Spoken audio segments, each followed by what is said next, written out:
प्रभु यीशु मसीह के नाम से सबको जय मसीह की। आज का वचन है यहोशू के किताब उसका 10 अध्याय 42 वचन। इन सब राजाओं को उनके देशों समेत यहोशू ने एक ही समय में ले लिया, क्योंकि इज़राइल का परमेश्वर यहोवा इज़राइलियों की ओर से लड़ता था। मेरे प्रियो, ये जो वचन है, परमेश्वर ने इज़राइलियों के लिए जो जगह देने का वाचा दिया, उस जगह पे बहुत सारे लोग, बहुत सारे जातियां कब्जा किए हुए थे, जो कि इज़राइलियों के सामने अपने शारीरिक नज़र में वो बहुत बड़े थे, बलवान थे। उनको सामना करने के लिए सोचना पड़ता था शारीरिक के नज़र से। यानी कि इज़राइलियों ने, इससे पहले वाला वचन में अगर हम देखेंगे तो इज़राइली जन मिस्र देश से छुटकारा पाकर, परमेश्वर की ओर से छुटकारा पाकर कनान देश की ओर बढ़ने लगे। तब उस देश में घुसने से पहले परमेश्वर के आज्ञा के अनुसार कुछ लोगों को कनान देश का भेद लेने के लिए भेजा था। वो लोग गए और सारा कनान देश को घूम फिरकर 40 दिन घूम फिरकर उनके लोगों के बारे में इज़राइलियों को बताए, तो ये लोग निराश हो गए, भयभीत हो गए, क्योंकि वह शारीरिक नज़र से देखा, शारीरिक सोच रखा, उनके अंदर परमेश्वर के प्रति विश्वास नहीं था, इसलिए वो लोग भयभीत हो गए। लेकिन दो व्यक्ति थे, एक यहोशू और कालेब। ये दो व्यक्ति परमेश्वर के ऊपर विश्वास रखे और वह कहे कि वह लोग कुछ भी नहीं है, परमेश्वर हमारे साथ है, अगर हम आगे बढ़ेंगे तो उनसे जीत जाएंगे। मेरे प्रियो, हमारे जीवन में हमारे खिलाफ हमें सामना करने के लिए, हमें भयभीत करने के लिए बहुत सारे बड़े से बड़े सिचुएशन आते होंगे या लोग आते होंगे। इंसान हमें भयभीत करने के लिए खड़ा होता होगा, या शैतानी चीज़ें या पाप जो भी है हमारे आगे हमें गिराने के लिए, हमें भयभीत करने के लिए, हमें दबाने के लिए, विश्वास को और कमज़ोर करने के लिए कोशिश करता होगा। लेकिन हमें आत्मिक नज़र में देखना है, शारीरिक नज़रिया में नहीं देखना है। शारीरिक नज़रिया में अगर हम देखेंगे तो हमारे अंदर भयभीत आ सकता है, भयभीत हो सकते हैं, क्योंकि शरीर का जो बल है वो जो है उससे हम सामना करेंगे तो हो सकता है हम उस हमारे खिलाफ जो खड़ा है उस परिस्थिति का सामना नहीं कर पाएंगे। लेकिन हमें ये समझना है कि हमें चलाने वाला सर्वशक्तिमान परमेश्वर है, हमें चलाने वाला राजाओं का राजा है, सारा सृष्टि का मालिक है। उनके नाम यहोवा परमेश्वर है, प्रभु यीशु मसीह है। वह हमारे साथ है। हम उस परिस्थिति को प्रभु की ओर से हम जीतेंगे। इस तरह की विश्वास अगर हमारे अंदर हो, प्रभु हमें जितवाएगा, प्रभु हमें कभी हारने नहीं देगा, हमारे लिए प्रभु लड़ेगा, प्रभु हमारे साथ है, हमें कोई नुकसान नहीं होगा।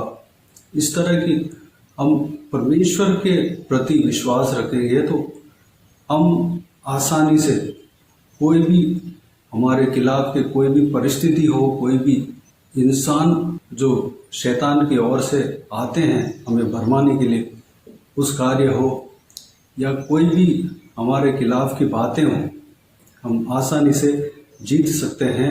हमारे अंदर निराशपन नहीं आएगा, हमारे अंदर जो भयभीत नहीं आएगा, भय नहीं आएगा, हम भयभीत नहीं होंगे। कालेब और यहोशू की तरह हम विश्वास की बातें बताना है, विश्वास हमारे अंदर होना चाहिए। जिस तरह यहोशू और कालेब नामक दो व्यक्ति ने कहा, उस तरह हमें भी कहना चाहिए। हम जो परमेश्वर हमारे लिए वाचा दिया है, जिस मुद्दे के लिए परमेश्वर हमें एक जगह पर ले जा रहे हैं, उस जगह पे हम आसानी से पहुंचेंगे, क्योंकि ले जाने वाला परमेश्वर है। जो कार्य हम करने जा रहे हैं उसको रोकने के लिए सिचुएशन जो है हमें निराश करने का कोशिश करता है, उस सिचुएशन को, उस परिस्थिति को पार कर कर हम जा सकते हैं, हम जाएंगे। ये विश्वास हमारे अंदर होना चाहिए। परमेश्वर हमें हारने के लिए नहीं बुलाया। जो मंजिल हमारे लिए तय किया है, परमेश्वर ने हमारे लिए तय किया है, उस वह मंजिल तक हमें पहुंचाने के लिए ही हमें बुलाया है। बीच रास्ते में हमारे हाथ को छोड़ने के लिए हमें नहीं बुलाया है। हमें आखिरी तक चलाने के लिए परमेश्वर ने हमें बुलाया है। परमेश्वर जो काम करने के लिए हमें दिया है, उस काम को हम कर ही रहेंगे। परमेश्वर हमारे साथ है, हमें भयभीत होने का आवश्यकता नहीं है।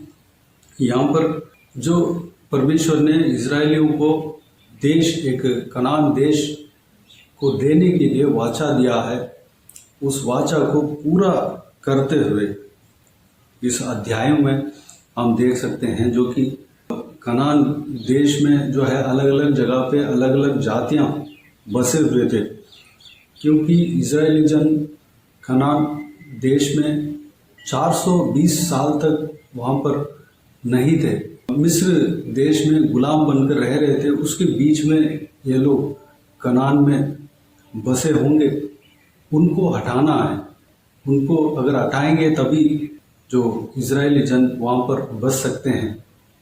एक्चुअली जो अन्य जाति है, इती, एमोरी, परिज्जी, गिरगासी, ये लोग जो और भी लोग हैं वहाँ पर जो बसे हैं, उनका देश नहीं है, लेकिन वह बाहर से आकर बसे हुए हैं, उनको हटाना है। तो परमेश्वर जो है इजरायली जनों को उस जगह को देने का वाचा दिया है। इजरायली जनों को मिस्र देश से कनान देश की ओर परमेश्वर लेके आ रहे हैं। उस जो कनान देश में जो बसे हुए हैं, जो दानव कहला जाते हैं, वो बहुत सारे दानव, लंबे चौड़े थे, दानव तरीके से थे। वो लोग इजरायली जनों का सामना कर रहे थे, अंदर आने नहीं दे रहे थे, अंदर आने के लिए मना कर रहे थे। वो लोग सोच रहे थे कि किसी न किसी तरह इस जातियों को रोकना है। हम जिस जगह पे बसे हैं वो बहुत कंफर्टेबल जगह है, उस जगह को हमें छोड़ना नहीं। इस तरह की वो लोग सोचकर इजरायलियों के सामना कर रहे थे। लेकिन कनान देश जो है इजरायलियों का है। वहाँ पर जो आशीषें हैं, जो फजल है, जो वहाँ पर जो भली चीज़ है, सब कुछ इजरायलियों के लिए परमेश्वर ने वहाँ पर बना कर रखा है। परमेश्वर जो है इजरायलियों के साथ था। परमेश्वर उस जगह को, यानी कि कनान देश को इजरायलियों के लिए देना था। यहोशू नामक व्यक्ति के लीडिंग में इजरायली जन कनान देश में जा रहे थे। जो भी जन उसका सामना कर रहे थे, सारे जातियों को जीत कर वह अंदर घुसे थे। इजरायली जन हर एक जाति, जो भी जाति वहाँ पर बसे थे और सामना कर रहे थे, उन सबको हटा रहे थे और जीत रहे थे। ये कैसे हुआ? इस अध्याय में, 10 अध्याय में हम देखेंगे तो कंटिन्यू एक जगह पर जाकर जीत पाया और वहाँ से दूसरा जगह गया, वहाँ भी जीत पाया। ऐसा करके जहाँ जहाँ गए थे सारे जगह पर लड़ा और जीत पाया। ये कार्य कैसे हुआ? जो हमने आज के दिन में जो वचन देखा है उसमें लिखा है, क्योंकि इजराइल का परमेश्वर यहोवा इजराइलियों की ओर से लड़ता था। इजराइल का परमेश्वर यहोवा उनके लिए लड़ता था। जीत जो है उन लोगों ने हासिल किया, उसका कारण जो है यहोवा परमेश्वर है मेरे प्रियो, क्योंकि यहोवा परमेश्वर ही उन्हें चलाने वाला है। यहोवा परमेश्वर ही उस जगह पर बसने के लिए कहा है। जीत वो दिलाएंगे मेरे प्रियो। यहोवा परमेश्वर हमारे साथ है, प्रभु यीशु मसीह हमारे साथ है। जो काम हमें दिया है, सौंपा है, जिस मार्ग में चलने के लिए हमें बताया है उस मार्ग में हमें चलते जाना है। बीच में रुकावट देने के लिए कोई भी बड़े से बड़े ताकतवर चीज़ जो हमें दिखता है वो हमें कुछ नहीं कर पाएगा। परमेश्वर हमारी ओर से लड़ेगा, रास्ता बनाएगा। जो भी हम जहाँ भी हम जाएंगे, जो रास्ता हमारे लिए तय किया है उस मार्ग में हमें आगे बढ़ते चलना है, हमें निराश नहीं होना है। परमेश्वर हमारे संग है, हमें परमेश्वर जीत दिलाएगा। मेरे प्रियो, इसी वचन को कल के दिन में भी हम मनन करेंगे। तो आइए हम प्रार्थना में जाएं।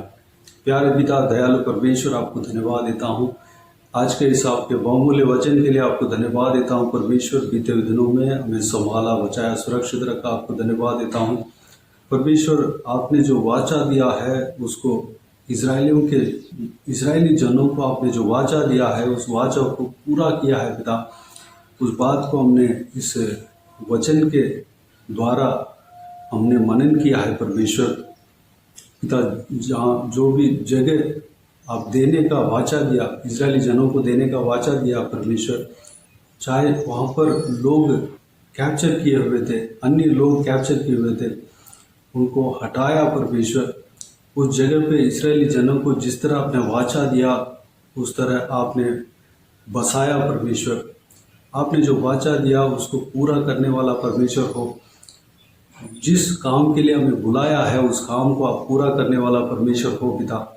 हम शारीरिक नज़र में देखकर हम निराश नहीं होने पाए पिता, भयभीत ना होने पाए, बल्कि हम आत्मिक नज़र में देखने पाए, हम ये सोचने पाए, ये जानने पाए कि प्रभु हमारे संग है, आप हमारे संग हो, हमें बुलाने वाला हमारे संग है, हमें जीत मिलेगा, जीत हम हासिल करेंगे। इस तरह के हमें सोचना है परमेश्वर, हम विश्वास करना है पिता, अनुग्रह देना, हम आगे बढ़ते जाने पाए।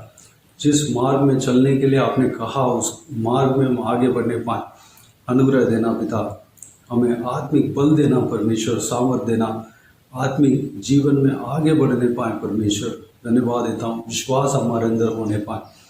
जो यहोशू और कालेब के विषय में हमने देखा है पिता, ये दोनों व्यक्ति के अंदर विश्वास था पिता।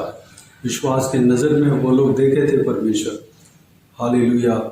जिस देश को आपने देने के लिए कहा, देने के लिए वाचा दिया, उस देश में जो जन बसे हुए थे, अन्य जाति बसे हुए थे, उनका रूप को देखकर लोग घबराने लगे। लेकिन ये दो व्यक्ति परमेश्वर उनको देखकर विश्वास के साथ कहने लगे कि हम अगर आगे बढ़ेंगे तो उनको आसानी से जीत सकते हैं, परमेश्वर हमारे संग है। इस तरह की वो लोग कह रहे थे परमेश्वर, वैसे हम भी कहने पाए।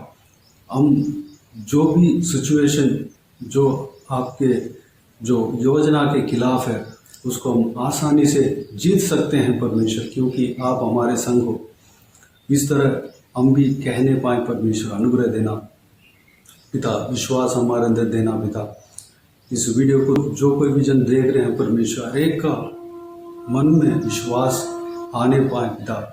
यहोशू कालेब, ये दो व्यक्ति के अंदर जो विश्वास हमने देखा है परमेश्वर, वो विश्वास हमारे अंदर हर एक जन के अंदर होने पाए पिता, अनुग्रह देना। बाकी सारे बातों को आपके हाथों में सौंपते हैं। इस वीडियो को देखने वाला हर एक जनों को आशीष देना, किसी को भी कोई भी कमी घटी ना होने देना, भरपूर आशीष देना। कोई भी जन बीमार हो उनको आपके हाथों में सौंपते हैं, उन्हें छूना, चंगा करना, प्रभु यीशु मसीह के नाम से चंगा होने पाए। अगर किसी को दुख हो, तकलीफ हो, सारा दुख तकलीफ को दूर करना, परेशानियों को दूर करना, आंसुओं को पोंछना। जिनको जो भी प्रार्थना का विषय है, सारा प्रार्थना का विषय का उत्तर देना। महिलाओं को आपके हाथों में सौंपते हैं, छोटे बच्चों को आपके हाथों में सौंपते हैं, बुजुर्ग व्यक्तियों को आपके हाथों में सौंपते हैं। हर एक के संग रहना, सुरक्षित रखना पिता। हालेलुया। हर एक का काम में आशीष देना, नौकरी में और बिजनेस में, पढ़ाई में, जो भी काम करते हैं, घर का काम में, हर एक कामों में आशीष देना, तरक्की देना, उन्नति देना परमेश्वर। सभी को सुरक्षित रखना, संभालना, बुराई से बचाना। बाकी सारे बातों को आपके हाथों में सौंपते हैं। सारा आदर, महिमा, जलाल आपको मिलती रहे। सारा दुआ प्रार्थना को प्रभु यीशु मसीह के नाम से मांगते हैं, सुन और ग्रहण कर। आमीन आमीन। प्रभु यीशु मसीह के नाम से, प्रभु यीशु मसीह का आशीष और अनुग्रह हम सभी के ऊपर बने रहे। आमीन आमीन। मेरे प्रियो, इस चैनल को सब्सक्राइब करें और शेयर करें। अगर किसी को भी प्रार्थना का विषय हो तो डिस्क्रिप्शन में दिए हुए नंबर पर कॉल करके प्रार्थना करा सकते हैं।